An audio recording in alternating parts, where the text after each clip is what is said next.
Good morning, my dear students. Today I'll be discussing about drugs that is used for the treatment of rheumatoid arthritis and a group of drug named as DMARDs. So, what are the objective? What is that we are going to study in today's class? We will classify the drugs that are used in the treatment of rheumatoid arthritis, and we will discuss the pharmacology of disease modifying anti-rheumatic drugs, that is DMARDs. Okay. Coming to the introduction of rheumatoid arthritis. Rheumatoid arthritis is an autoimmune disease in which there will be joint inflammation, synovial proliferation and destruction of the articular cartilage.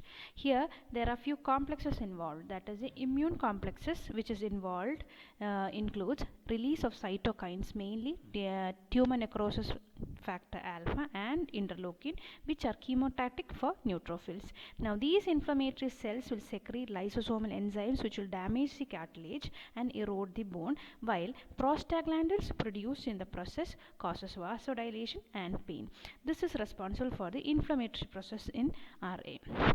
Now, RA is also a chronic progressive crippling disorder with a waxing and waning course. Multiple small joints of hand and feet are preferentially affected and deformities are produced as the disease progresses. I hope you might have seen have you ever seen a picture of a patient suffering from rheumatoid arthritis?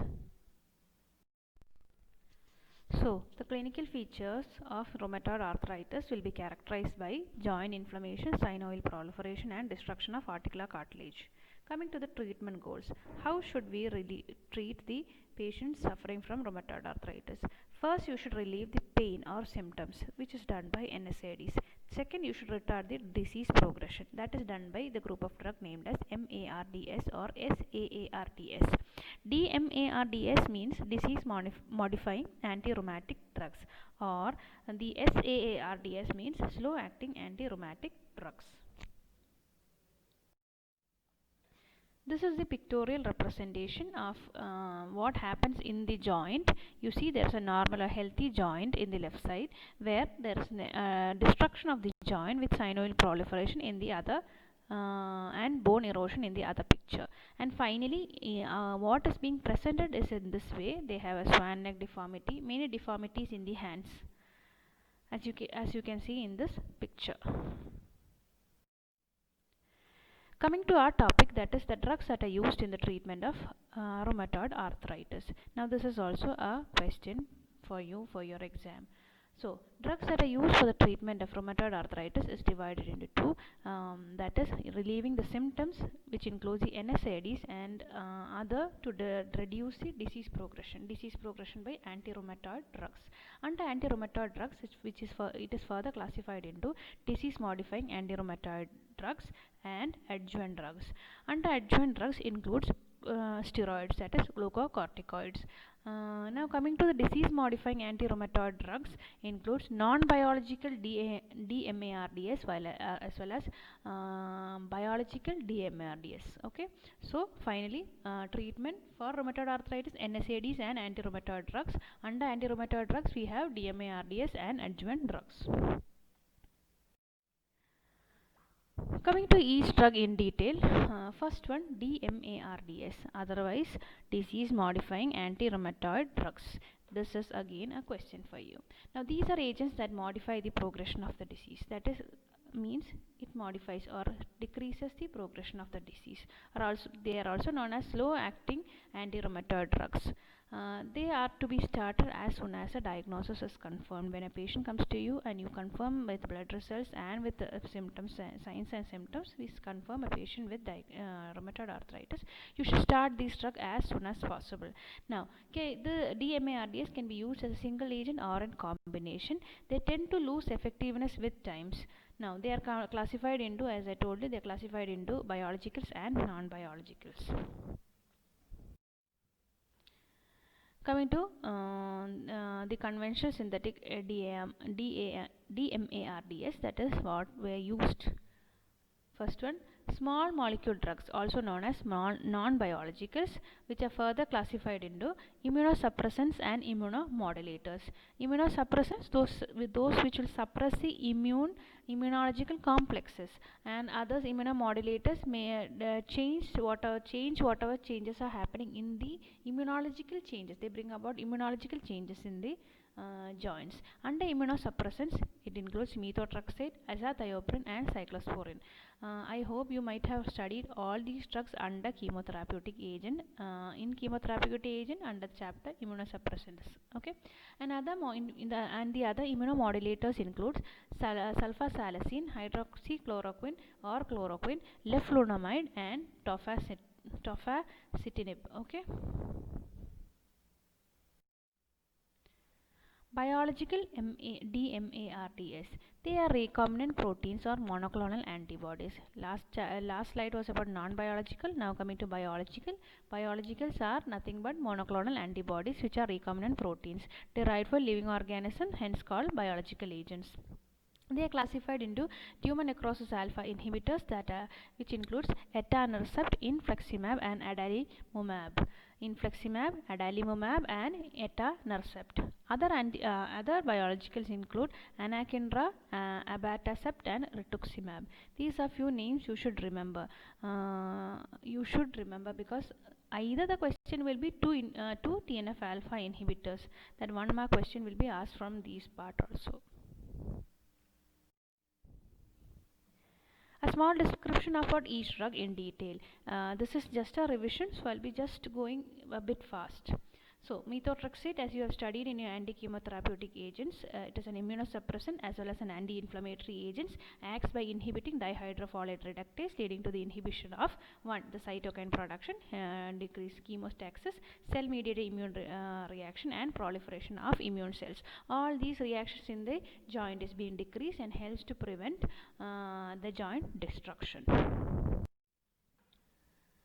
The pharmacokinetics. Now, low dose methotrexates rapidly are absorbed from the GIT. 50% of them are plasma bound and can be displaced by salicylates and sulfonamides. So, whenever a patient is on methotrexate, just see you are not given, do not prescribe salicylate or sulfonamides. Now, they are largely excreted unchanged in the urine. So, excretion decreases by aspirin and propionate. So, not recommended in patient with impaired renal function. So, these are the changes that can take place in patient who has impaired renal function. So, when you give patient, so they are not recommended in patients with renal function problem. Adverse effects of methotrexate includes oral ulceration, gastrointestinal upset, dose-dependent progressive liver damage leading to cirrhosis, and finally it might predispose to chest infection. And contraindication for methotrexate include pregnancy, breastfeeding, liver disease, active infection, peptic ulcer, and leukopenia. Methotrexate individually is also asked as a question for you. It can be either asked as methotrexate itself for 3 mark question, or they can ask you 2 uses and 2 adverse effects of methotrexate. Now, coming to the indications or uses of methotrexate. First one, rheumatoid arthritis, a low dose about 7.5 to 50 milligram per week, that is only once in a week, and rapid onset of relief of symptoms. We give them for 3 to 6 weeks.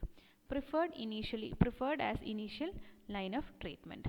The other indications of methotrexate includes psoriasis, choriocarcinoma, childhood acute lymphocytic leukemia, non-Hodgkin's lymphoma, and bladder or breast cancer. Coming to the second drug, azathioprine.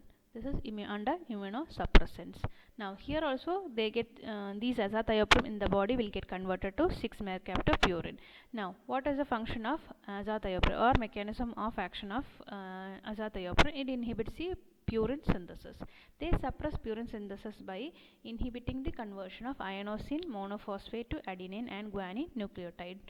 Finally, there is purine synthesis which is being inhibited. Also, they get incorporated into the RNA and DNA and render them dysfunctional. This is what azathioprine does, and this was also taught in the immunosuppressant chapter. Now, Here all they again suppress cell-mediated immunity, that is the differentiation and functioning of T cells and nuclear killer cells are being suppressed. Now they are used for rheumatoid arthritis in the dose 1 to 2 milligram per kilogram per day. This will help in the remission induced in smaller percentage of RA patient, mainly used for its steroid sparing effect and never to be combined with methotrexate. You should not combine azathioprine with methotrexate. Now the other uses of azathioprine includes prevention of renal and other graft rejection and maintaining remission in inflammatory bowel disease. All these were taught to you in your previous classes. Graft rejection and immunosuppression തന്നെ ഒരു chapter ആയിരുന്നു. അതിൽ നമ്മൾ azathioprine in detail ആയിട്ട് പഠിക്കും. Then again for maintaining the remission in inflammatory bowel disease. Now the adverse effect of azathioprine includes bone marrow suppression, GI disturbances, alopecia and liver damage. Coming to sulfasalazine. Now this is a compound of sulfapyridine and 5-amino salicylic acid, now which exerts an anti-inflammatory activity in the bowel and is useful in ulcerative colitis. I hope you have studied this drug under ulcerative colitis. Now in addition, it also suppresses the disease in a significant, it also helps to decrease the disease in significant number of RA patients also. Now sulfapyridine, as I told you, it is made of two compounds, sulfapyridine and 5-amino salicylic acid. This sulfapyridine will split up in the colon by bacterial action and will be absorbed systemically, which appears to have an active moiety, which generate superoxide radicals, and cytokine elaboration by the inflammatory cells will be suppressed. With this action, the cytokine action will be suppressed, and hence it is useful in rheumatoid arthritis. As I told you, the mechanism of action, they get split off in the colon by the bacterial action and get absorbed. Inflammatory action includes superoxide radical generation and cytokine elaboration with a suppression. Uses of sulfasalazine in rheumatoid arthritis. It is just the second line drug for milder cases. It can be combined with methotrexate. Also it is useful in inflammatory bowel disease. The adverse effects include neutropenia, thrombocytopenia and hepatitis. Coming to hydroxychloroquine or chloroquine. I hope hearing the name you might remember this drug. We studied this drug under antimalarials.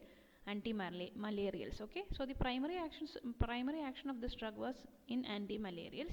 Now we can utilize their action in treating rheumatoid arthritis patients also. The possible explanation for that is they reduce the monocyte interleukin 1 to beta cell formation and beta lymphocyte formation. Therefore, the inflammatory responses are inhibited, antigen processing is interfered, and lysosomal stabilization and free radical scavenging is also done. With all this, the inflammatory process in rheumatoid arthritis is being suppressed, and this action is utilized in rheumatoid arthritis. The advantage is relative low toxicity. Hydroxychloroquine, when compared to chloroquine, has relatively low toxicity, and disadvantages is it is slow acting. Remission is seen in 3 to 6 months after you stop the drug. Within 3 to 6 months you see them coming back, this picture coming back, and low efficacy. Bony erosions are not prevented. The bony erosions still are not prevented. Uses: rheumatoid arthritis, hydroxychloroquine, which is abbreviated as HCQ, 400 milligram per day for 4 to 6 weeks, followed by 200 milligram per day. Now needs to be given for a longer duration of time, used in milder non-erosive disease with few joint involvement. Can be combined with methotrexate and sulfasalazine. You should remember here you cannot use hydroxychloroquine if there is erosive bony damages, because they do not bring any changes in the erosion of the bone. Second use, they are used in malaria. The adverse effects includes accumulation in melanin containing tissues. They can cause retinal damage and corneal opicities, rashes, graying of hair, myopathy and neuropathy.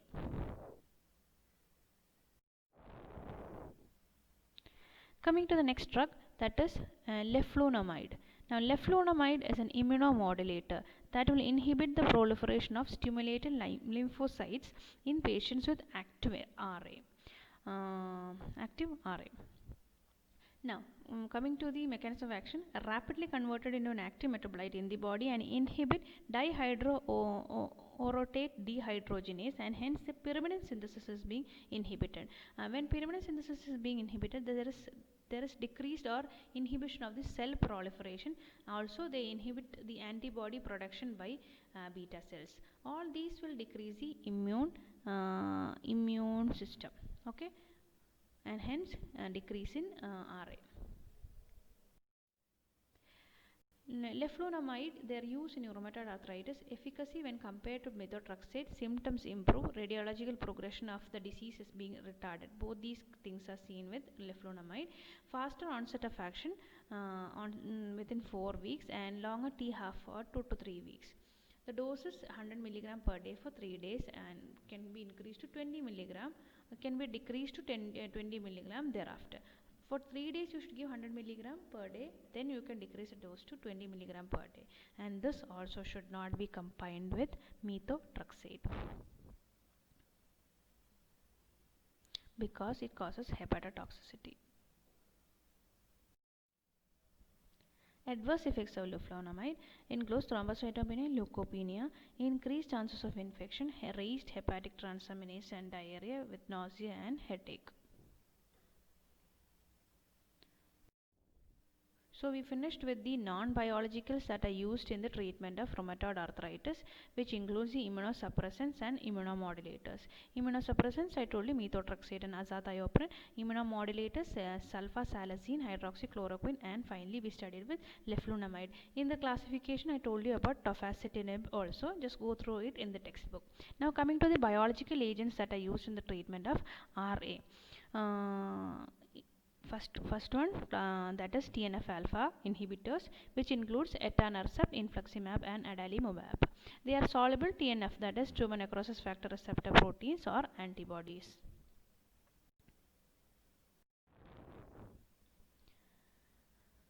Coming to the ARA action, they act by binding to the TNF-alpha cytokines and neutralizes it. Then TNF-alpha will not be available for the receptors on the T cells and macrophages, and the function of T cells and macrophages will be suppressed. They inhibit TNF-alpha, their action will be suppressed. Quicker response than the other conventional DMARDs.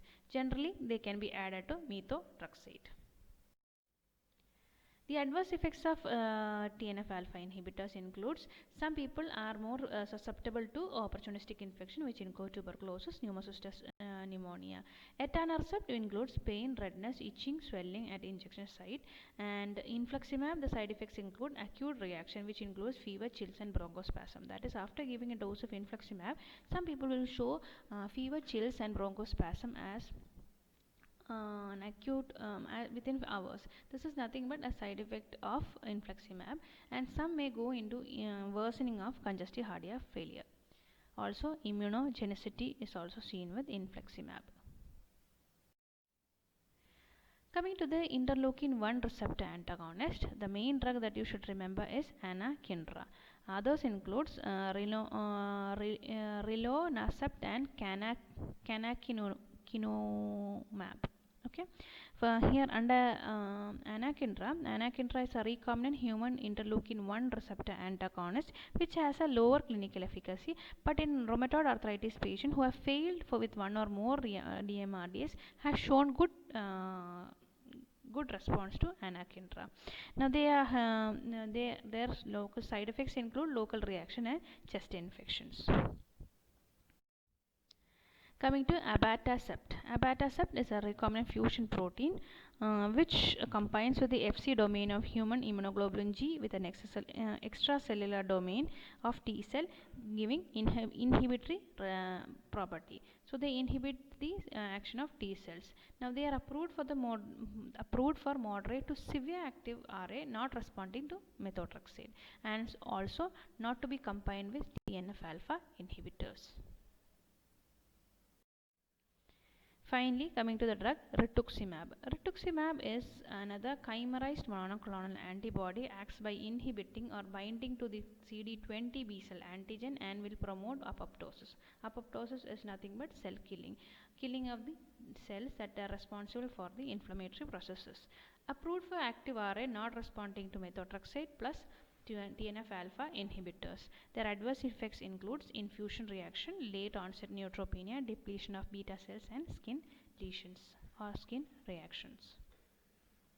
Rituximab.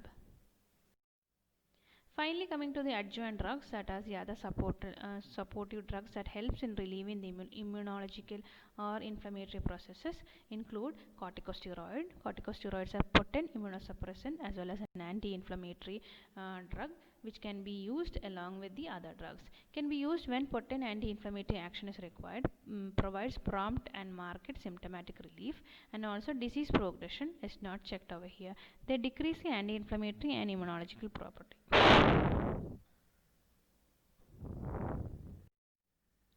The doses include low dose 5 to 7.5 milligram of prednisolone, which can be given as a supplement to NSAIDs, and risk of patient becoming steroid dependent. High doses for a shorter period to tide over the crisis, and you can give intra-articular injections to relieve the pain instantaneously and help them better. Coming to the conclusion, we studied today what are the drugs that can be used in the treatment of rheumatoid arthritis, and a group of drug named as DMARDs. DMARDs is nothing but disease modifying anti-rheumatic drugs. Now, when a question is being asked, what are the drugs used in the treatment of rheumatoid arthritis, you should write you should think of the flowchart that I have shown you. One is NSAIDs and the other group anti-rheumatoid drugs.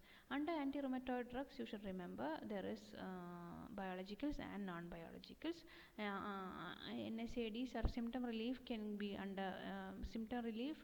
done by NSAIDs and also corticosteroids. Now, under conclusion, what all did you from this chapter, from this class, what did you understand? NSAIDs provide symptomatic relief in RA. DMARDs is required to retard the disease progression in RA, and methotrexate is preferred as the initial treatment of RA, not combined with azathioprine as well as with sulfasalazine. Sulfasapiridine or of sulfasalazine is the active compound in RA, and hydroxychloroquine is preferred over chloroquine due to their lesser toxicity when compared to chloroquine. Leflunomide has a long half-life, so a loading dose is required, and DMARDs are very expensive, produce prominent side effects, used as a reserve drug for severe refractive diseases. Corticosteroids can be used at high doses for short duration while awaiting response for other drugs. So today we finished with the class anti-rheumatoid drugs. By this we will have 2 more topics to finish in autocoids, and we'll be finishing off the chapter unit itself. And we are coming to the end of the semester. I hope all of you are reading pharmacology thoroughly. Please go through pharmacology daily so that you do not forget the subject itself, and it will become easier for you during your exams. Please read every day. If you have any doubts, do call us, message us, etc. Okay, thank you.